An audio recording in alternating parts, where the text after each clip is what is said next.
మీ business ఏదైనా మీ ఊర్లో promotion చేయాలంటే అది సుమన్ టీవీతోనే సాధ్యం. ఇప్పుడే సంప్రదించండి. భద్రాచలం శ్రీ సీతారామచంద్ర స్వామి దేవస్థానంలో నేటి నుంచి ముక్కోట ఉత్సవాలు ప్రారంభమైనాయి.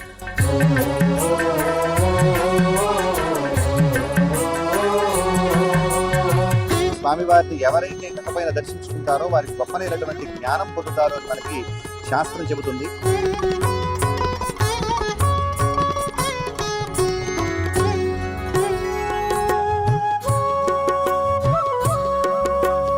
భద్రాచలం శ్రీ సీతారామచంద్ర స్వామి దేవస్థానంలో నేటి నుంచి ముక్కోట ఉత్సవాలు ప్రారంభమైనాయి. ఈ రోజున మత్స్యావతారంతో ఇక్కడ అవతారాలు స్టార్ట్ అయ్యి శ్రీకృష్ణ అవతారంతో ముగుస్తాయి. తర్వాత రాపోతి ఉత్సవాలు కూడా నిర్వహిస్తారు. అయితే ఈ నెల 29న ఏదైతే అంశవాహనం ద్వారా రామయ్య తండ్రి తెప్పోత్సవం నిర్వహిస్తారు, అట్లాగే 30వ తారీఖున ఉత్తర దూరదర్శనం నిర్వహిస్తారు.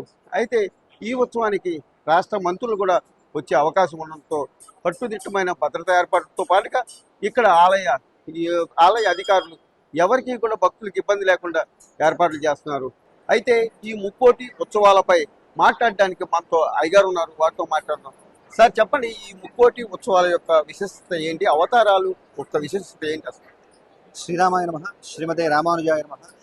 భద్రాచల క్షేత్రంలో శ్రీ సీతారామచంద్ర స్వామి వారి దేవస్థానంలో వైకుంఠ ఏకాదశి ప్రయుక్త అధ్యయనోత్సవాలు 21 రోజుల పాటు చాలా ఘనంగా నిర్వహించబడతాయి.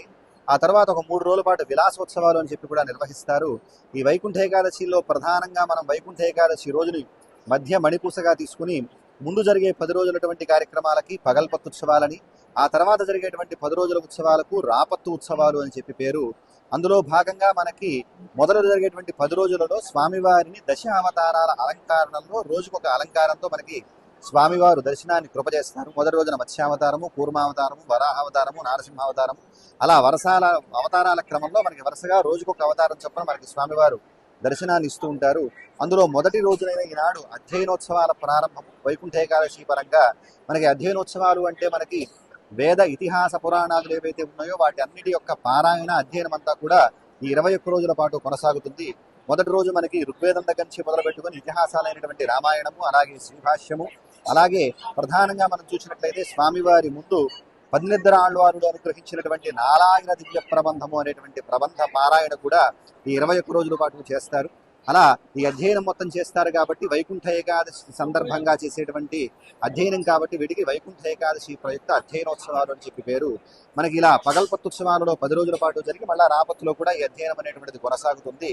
మనకి 29వ రోజున 29వ తారీఖు మనం చూసినట్లయితే సాయం సమయంలో మనకి గోదావరి తీరంలో, పవిత్ర గోదావరిలో స్వామివారికి హంసాలంకృత తెప్పపైన తెప్పోత్సవాన్ని ఘనంగా నిర్వహిస్తారు. ఇలా ఈ సందర్భంలో స్వామివారిని ఎవరైతే తెప్పపైన దర్శించుకుంటారో వారికి గొప్పనైనటువంటి జ్ఞానం పొందుతారో అని మనకి శాస్త్రం చెబుతుంది. మర్నాడు జరిగేటువంటి వైకుంఠ ఏకాదశికి ప్రత్యేకత, మనకి వైకుంఠ ఏకాదశి అటు చాంద్రమానాన్ని ఇటు సౌరమానాన్ని రెండింటినీ కలుపుకుని వచ్చేటువంటి పర్వము. అంటే సూర్యుడు ధనుర్రాశిలోకి ప్రవేశించిన తర్వాత వచ్చే శుద్ధ ఏకాదశి ఏదైతే ఉందో దానికే వైకుంఠ ఏకాదశి అని పేరు. అంతేకాకుండా ఈ ఏకాదశికి మరొక పేరు ముక్కోటి ఏకాదశి అని కూడా దీన్ని అంటారు. ఈ ముక్కోటి ఏకాదశిని ఎందుకంటారు అంటే ఆనాడు వైకుంఠ లోకంలో కార్తీక మాసంలో ఉత్థాన ఏకాదశి అని చెప్పేసి మనకు అంటారంటే ఆషాఢ మాస ఏకాదశి, శుద్ధ ఏకాదశికి శయనేకాదశి అని, కార్తీక మాసంలో వచ్చేటువంటి శుద్ధ ఏకాదశికి ఉత్థాన ఏకాదశి అని చెప్పి పేరు. అలా లేచినటువంటి స్వామి మనకి ధనుర్మాస శుద్ధ ఏకాదశి నాడు దేవతలందరికీ కూడా దర్శనాన్ని అనుగ్రహిస్తారట. అలా దేవతలందరూ కూడా ఉత్తర ద్వారం మీదుగా వెళ్ళి స్వామివారిని దర్శించారు కాబట్టి ఈ ఏకాదశికి ముక్కోటి ఏకాదశి అని చెప్పి మరొక పేరు. ఇలా జరిగేటువంటి ఈ ముక్కోటి ఏకాదశిలో ఎవరైతే ఈనాడు ఉత్తర ద్వారం దర్శనం చేస్తారో, ఆ ఉత్తర ద్వారం గుండా వెళ్ళి స్వామివారిని సేవిస్తారో, లేదా ఉత్తర ద్వారంలో ఉన్నటువంటి స్వామిని దర్శిస్తారో, ఉత్తర ద్వారమాసీనం ఖగస్థం రఘునాయకం అని చెప్పినట్టుగా ఇక్కడ ఉన్నటువంటి రామచంద్రమూర్తిని, గరుత్మంతుడిపై ఉన్నటువంటి రామచంద్రమూర్తిని ఎవరైతే సేవిస్తారో వారికి ముక్తి లభిస్తుంది అని, అంతేకాకుండా గరుడారూఢ విష్ణోస్తు సేవా ముక్తి ఫలప్రద అంటూ మనకి ఆగమశాస్త్రం చెబుతోంది. అటువంటి గొప్పనైనటువంటి విశేషమైనటువంటి ఫలితాలను ఇచ్చేది మనకి వైకుంఠ ఏకాదశి నాడు జరిగేటువంటి ఉత్తర ద్వార దర్శనం.